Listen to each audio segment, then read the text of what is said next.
One local piece of history that has an international connection is that of Frank Garvin Yerby. Mr. Yerby was born here in Augusta on September 5th, 1916, in an area of Augusta we commonly call the Dublin community.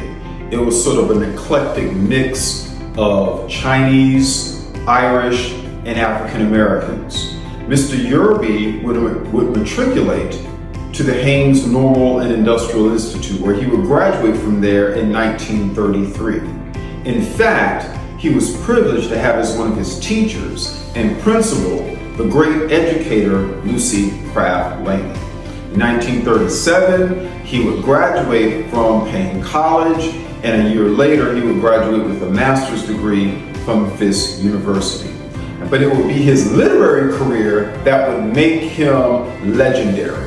In the 1940s, he wrote his first novel, The Foxes of Harlem, which sold nearly 2 million copies and would make him a household name. 20th Century Fox paid him $150,000 for the rights to his book, and it was adapted into a major motion picture. In fact, it was the first of 3 novels written by Frank Yerby to be adapted into movies. During the course of his lifetime, Mr. Yerby wrote 33 novels, 12 New York Times bestsellers, sold nearly 60 million copies worldwide, translated into multiple languages. When people visit the Lucy Craft Laney Museum of Black History, one of the featured items we have here is actually not inside the museum, but actually here in our courtyard.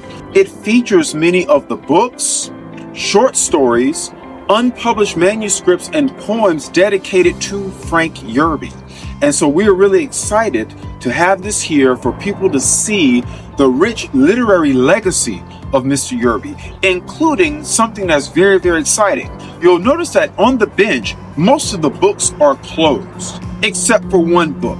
It's open to a page that has part of a poem that Frank Yerby dedicated in honor of his teacher and principal, Lucy Craft Laney.